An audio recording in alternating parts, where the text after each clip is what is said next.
Hi, it's Wyndham. Welcome back to the channel and welcome back to, I think, the last part of this awareness series, Let's Talk About Blueprints. I say I think because there might be a roundup overview of these 6 videos to make it a 7 video series, but I'm not sure.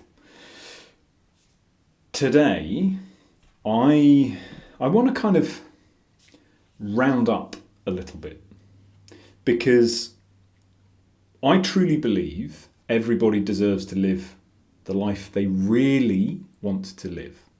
And I also believe that everybody is capable of creating that life. I don't know what that life is for you. I don't know the choices and decisions you will need to take. I don't know the actions that you will need to take in the face of fear and uncertainty and risk to safety, all those kind of things. I don't know any of that. So this video series has really been about, can I offer an explanation as to what is going on and why things are currently the way they are for you? And I hope, because I'm not speaking to you one-to-one, right? So I can't gauge it. I don't know. So all I have is hope. I can do no more in this instance, essentially what I'm saying with hope. I hope that this video series has given you a new perspective. Because one of the biggest things I struggled with, and one of the biggest resistance to change I faced, was a sense of blame, a sense of being at fault personally for what was happening in my life. And you'll see this across any of this kind of, I guess, sector, the self-help, self-development, personal growth, personal exploration, all that kind of stuff. There is this consistent message of you're responsible.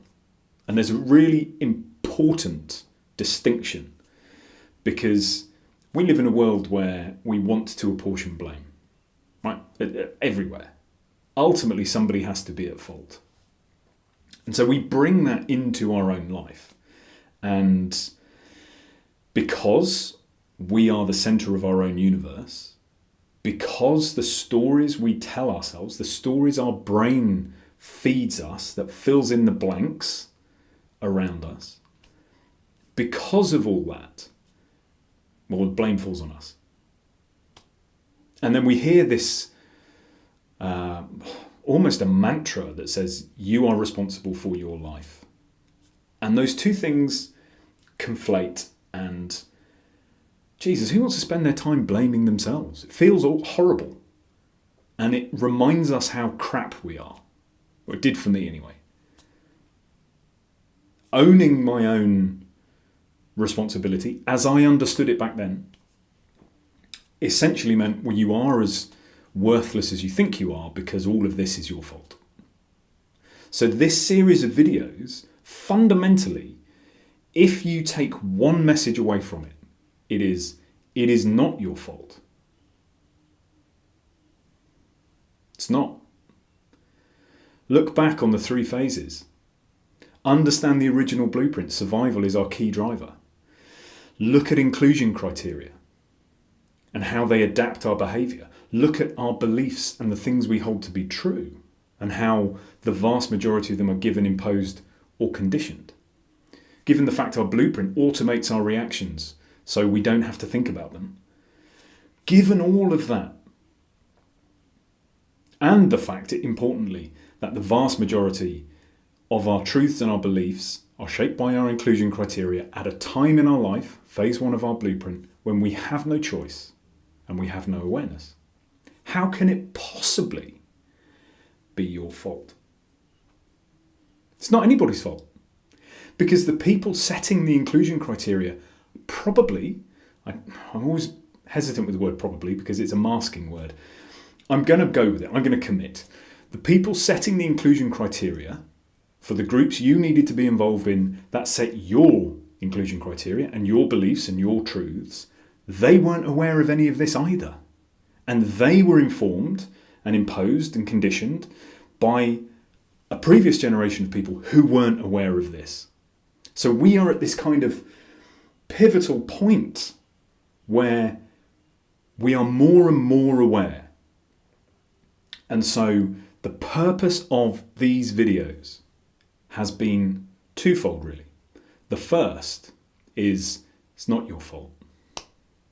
Let's take all of that bundle of guilt and kick it out. Let's pressure test that. Like I said, with our truths and our beliefs, this is one of them, that we are to blame. Let's pressure test it. In the light of this video series, this awareness series, well, what do you think? Is it true? Is it your fault? Well, let's get rid of that. Chuck it away. Doesn't help us create the life we really want to live. So what do we do instead? Because taking away what we don't want doesn't give us what we do want. So we have to find a way to bridge to new ideas. Because the old beliefs, the old automatic reactions, if they're not helping us, we have to replace them. So we have to find a way to bridge to new ideas. And that can be deeply challenging. It can expose whole chunks of our identity to threat. And we do not like threat. Survival instinct kicks in. Blueprint fires up. Old beliefs, old truths trigger our emotions, so we reject new ideas before we've had a chance to explore them. So this really is about, how do we bridge to new ideas? And the first thing I think it's really important to understand is you don't have to accept it. You don't have to accept it. You can be an adventurer. You can, if you think about travel, right? Everywhere you go, you're not looking for a new home. And even if you are looking for a new home, the point is the exploration, right? You can go to 100 towns, villages, cities, countries, whatever it might be, looking for a new home. The first one you go to does not have to be the one you settle in. The second one, you can go to all 100 and go, you know what? None of them are quite right. Okay, what's the next list? What are the next 10 you're going to visit? But those 100 you've explored, you go, do you know what? I really love the diversity and the cosmopolitan nature of London. It's too busy, it's too big, it's too impersonal, it's too hectic. Okay, but diversity and cosmopolitan people from around the world, that's really attractive to me. Okay, well let's keep that on the good list.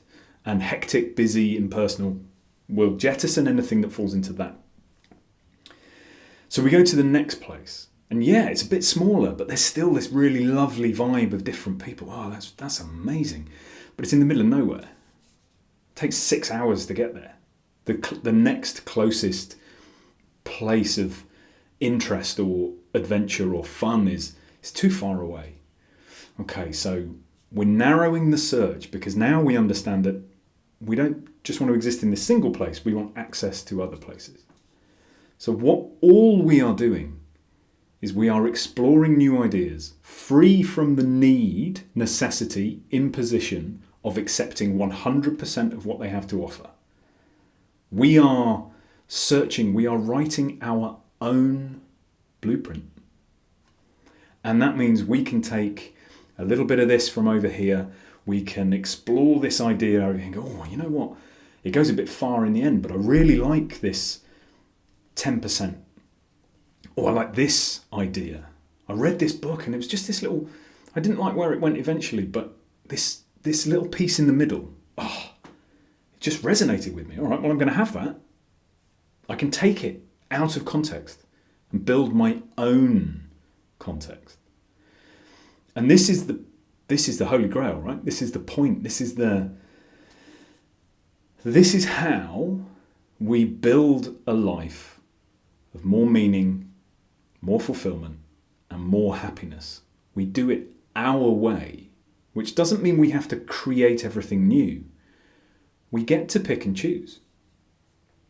We get to find that thing which is the collection of ideas that we then say, do you know what? This is it. This is my definition of meaningful, fulfilling, happy. I don't have to go all the way. I don't. Because I am not living somebody else's blueprint anymore. They may need to go all the way. That's cool. I wish them peace and joy. I don't have to. So this is about bridging to 10%. When we feel that dismissing of another idea and go, oh God, when our brain tells us, yeah, but before you know it, you'll be up at midnight, dancing around a circle, whatever it might be. No, that's not true. I mean, that's just not true. You don't have to do that. But you can take the bit that does work for you. If you want to be up at midnight dancing around in a circle, take that bit. Brilliant. If that brings you meaning, joy and happiness, fulfillment, do it. Because we're just here for a fraction of a blinking of an eye in the life of the universe. You owe it to yourself and the people around you to be all of what you want to be. What you really want to be. So keep that in mind as you explore or get exposed to new ideas. When you're triggered, go back to the last video, part 5. Actually, what about me is being threatened? Oh, that's quite interesting. And is there any part of what is threatening me that actually this is an easy link to? All right, I'll take the easy link, and then from there maybe look, well, maybe I'll push a little bit further into this idea to see whether or not it fits the blueprint I want to write. 10% rule. Can I bridge to 10% of any idea, of any person, of any situation? And if you honestly try that and you can't, brilliant. There's a whole load of things here that you go, that's not for me. Great, no judgment. You don't have to do anything.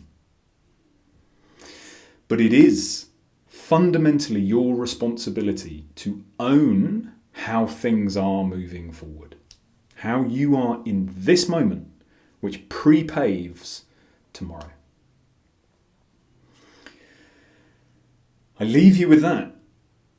Now I've reached the end of it, I think this might be the last one. That was quite a nice little roundup of all the things that we've spoken about. So I leave you with this. I wish you a peaceful and joyful journey, adventure. A journey typically has a start and an end point. An adventure, well, maybe there's no known end point. And whilst I wish you peace and joy, that path, that adventure, is going to be studied with discomfort, is going to pose challenges. It is going to be uncertain. It is going to be deeply vulnerable. And I promise you, once you have got through that part, that deeply, deeply uncomfortable part, there is more peace and joy the other side. There's still discomfort. There is still challenges to be faced. But once you have written your own blueprint, you are infinitely more capable of choosing the challenges that you face, being deliberate and innovative and creative in how you build the life you really want to live. I leave you with that. I wish you a peaceful and joyful few days, and I will speak to you soon.